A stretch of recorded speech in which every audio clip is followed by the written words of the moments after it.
நண்பர்களே, சக்தி மற்றும் அதிகாரம் பற்றி பேசினால் இது மனிதன் வாழ்வை ஆழமாக பாதிக்கும் அம்சங்களாகும். ஒவ்வொரு மனிதனும் எங்கு வேண்டுமானாலும் சக்தி பெற விரும்புகிறார்.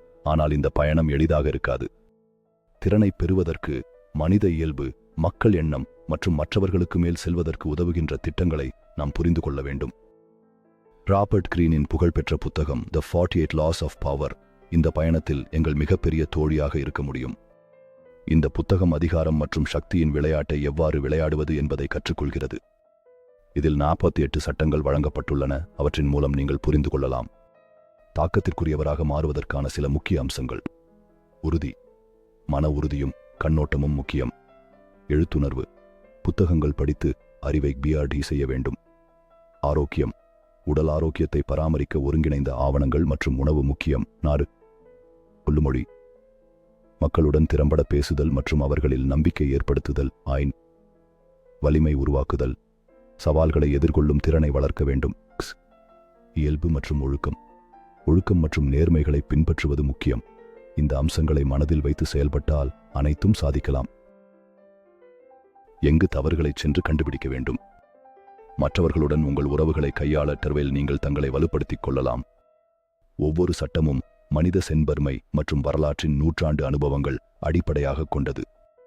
இந்த புத்தகம் உங்களை வலிமையின் விளையாட்டில் வெல்லக் கற்றுக் கொடுக்காது மட்டும் மற்றவர்களின் நடவடிக்கைகளை எப்படி அறிந்து கொண்டு உங்கள் முகத்தை எப்படி பாதுகாக்க வேண்டும் என்பதையும் தெளிவுபடுத்துகிறது. நாம் இந்த வீடியோ தொடரில் தி 48 Laws of Power என்ற நூலில் உள்ள ஒவ்வொரு சட்டத்திற்கும் ஆழமாக பேசவுள்ளோம். இந்த தாக்கத்தின் விளையாட்டு மிகவும் சிரமமானதாக இருக்கிறது. சிறிது தவறானது உங்களுக்கு மிகுந்த செலவாகும். ராபர்ட் கிரீன் எழுதிய தி 48 Laws of Power என்ற புத்தகம் உலகமெங்கும் இருக்கும் தலைவர்கள், வர்த்தகர்கள் மற்றும் ஸ்ட்ராட்டியாளர்களுக்கு தாக்கத்தின் ஆழமான புரிதலை அளித்துள்ளது. இந்த புத்தகத்தின் ஒவ்வொரு சட்டத்திலும் நமது வாழ்க்கையில் விளைவுபடுத்துவதற்கு தேவையான அந்த அதிரடியான ரகசியங்கள் மறைக்கப்பட்டுள்ளன. இன்று இந்த புத்தகத்தின் முதலாவது சட்டம், எப்போதும் உங்கள் மேற்பார்வையை அடித்து மாட்டாதீர்கள் பற்றி பேசுவோம். இதற்கான நேரடி செய்தி, உங்கள் மேலாளரை நீங்கள் அவர்களை விட வல்லவன் என்று உணர்ந்த வகையில் நடத்த அந்த வாய்ப்பு கொடுக்க வேண்டாம். அவர்களது முக்கியத்துவத்தை மேம்படுத்துங்கள் மற்றும் நீங்கள் அதிகமாக உளவூர்ந்து அல்லது திறமையாக இருப்பதை நிரூபிக்க முயற்சிக்க வேண்டாம். இந்த சட்டம் வெறும் எச்சரிக்கை அல்ல, ஊதியவர்களின் உலகுடன் உங்கள் பொருந்தலை மேம்படுத்த உதவும் ஒரு திட்டமாகும். இன்று நாங்கள் இந்த சட்டத்தை ஆழமாக புரிந்து கொள்வோம், சில வரலாற்று எடுத்துக்காட்டுகளின் மூலம் பார்ப்போம் மற்றும் இந்த சட்டத்தை எவ்வாறு உங்கள் வாழ்வில் செயல்படுத்துவது என்பதையும் தெரிந்து கொள்வோம்.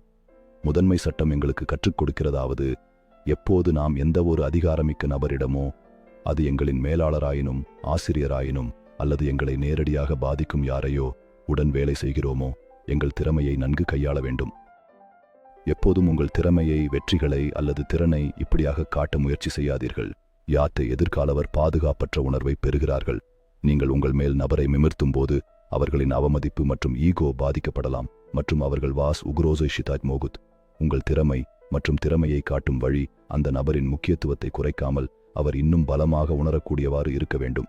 இப்போது இந்த சட்டத்தை ஒரு வரலாற்று எடுத்துக்காட்டால் விளக்கமாக்கிறோம். கெலிலியோ ஒரு சிறந்த விண்மீன் ஆய்வாளர். கெலிலியோ ஜூபிட்டரின் சந்திரங்களை கண்டுபிடித்து அது அந்த காலத்திற்கு ஒரு பெரிய சாதனையாக இருந்தது. ஆனால் கலைலியோ தனது கண்டுபிடிப்பை வெற்றியாக மட்டும் காட்டவில்லை. அவர் அந்த சந்திரங்களை மெடிசி குடும்பத்தின் பெயரால் அழைத்தார். இது அந்த காலத்தில் மிகவும் சக்தி வாய்ந்த குடும்பங்களில் ஒன்றாக இருந்தது. அவர் இந்த கண்டுபிடிப்பை மெடிசி குடும்பத்தின் மகத்துவமாக கூறினார். இதன் மூலம் கலைலியோ தனது கண்டுபிடிப்பிற்கு மேலும் முக்கியத்துவம் அளித்தது மற்றும் டாங்ஸி மெடிசி குடும்பத்திற்கு அவர்களின் பங்களிப்பின் முக்கியத்தை உணர்த்தியது. கலைலியோ எப்போதும் தனது உரிமையாளரை சார்ந்தது இல்லை, ஆனால் அவரது திறமையை அவர்களின் சக்தியின் ஒரு பகுதியாக்கிக் கொண்டார். இதுவே அவரது மெடிசி குடும்பத்திற்கு ஆதரவு கிடைப்பதற்கான காரணம். மேலும் அவர்களின் நிலை பலவீனமாக இருந்தது. இப்போது இன்னொரு உதாரணம் கேளுங்கள். இதில் இந்த சட்டத்தை பின்பற்றாததற்கான ஆபத்தான தண்டனை கிடைத்தது. நிக்கோலஸ் ஃபூகேட் பிரான்சின் நிதி அமைச்சராக இருந்தார். ஒரு நாள் அவர் ராஜா லூயி சென்வியை பாதிக்க ஒரு சிறப்பான கட்சி ஏற்பாடு செய்தார். இதில் அவர் தனது சொத்து மற்றும் அதிகாரத்தை திறந்த முறையில் காட்சி காட்டினார். ஆனால் இந்த முறையால் எதிர்மறையான விளைவுகள் ஏற்பட்டன. ராஜா லூயி 14க்கு ஃபூகேட் தனது முக்கியத்துவத்தை சவால் செய்துள்ளதாக உணர்ந்தார். இந்த எரிச்சல் மற்றும் அசுரேக்கையின் காரணமாக ராஜா புக்கெட்டை கைது செய்து சிறையில் சென்றார். புக்கெட் தனது வெற்றியை தேவைக்கு மீறி காட்டு காரணமாக ராஜா அசுரேக்கையாக உணர்ந்தார். இதனால் அவரின் முழு கேரியர் நாசமாகியது. இதுதான் இந்த சட்டத்தை பின்பற்றுவது மிகவும் முக்கியமானதாக அமையும். எப்போதும் உங்கள் மேலாளருக்கும் உரிமையாளருக்கும் அசுரேக்கையாக உணர வைக்காதீர்கள். இப்போது நாம் இந்த சட்டத்தின் பின்னில் உள்ள மனப்போக்கை பற்றி பேசுகிறோம். எப்போது நாம் ஒரு சக்தி வாய்ந்த நபரிடம் நமது திறமையை சவால் செய்கிறோம், அவர்களின் பெருமை மற்றும் பாதுகாப்பு குறைபாடு காயமாகிறது. பெருமை. ஒவ்வொரு நபரின் பெருமை அவரது அடையாளம் மற்றும் நிலைக்கு தொடர்புடையது. மக்கள் தங்கள் வேலைக்கு மதிப்பிடப்பட வேண்டும் மற்றும் அவர்களுக்கு தேவைப்படுகிறார்கள் என்ற உணர்வை விரும்புகின்றனர். பாதுகாப்பு குறைபாடு.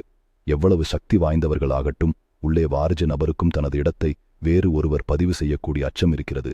ஆகவே நீங்கள் உங்கள் வெற்றிகள் மற்றும் திறமைகளை திறந்தவையாக காட்சியளிக்கிறீர்களானால் அது எதிர்முகத்திற்கு ஆபத்து கூறுகிறது என்று விளங்கலாம். இதற்கான காரணம் எப்போதும் உங்கள் திறமையை இந்த முறையில் வழங்க வேண்டும் என்று கூறுவதாகும். அது எதிரிருந்தவருக்கு பலவீனமாக உணரக்கூடாது, முழுமையாக வலிமை மிக்கவராக உணர்த்த வேண்டும். இப்போது கேள்வி இது: இந்த சட்டத்தை நாங்கள் இன்று வாழ்நாளில் எப்படி நடைமுறைப்படுத்தலாம்? 1. அலுவலத்தில் நீங்கள் எந்த சந்திப்பில் அல்லது விளக்கத்தில் பங்கேற்போது உங்கள் மேலாளர்களுக்கு கைவசம் உள்ளதில் மிகவும் புத்திசாலியாக தோன்ற முயற்சிக்க வேண்டாம்.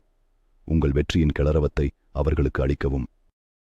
உங்கள் கருத்துக்களை அவர்களின் கண்ணோட்டத்தை விரிவுபடுத்தி கொண்டு வரவும். எடுத்துக்காட்டாக, நான் உங்கள் முந்தைய கூட்டத்திலிருந்து இந்த கருத்தை பெற்றேன்.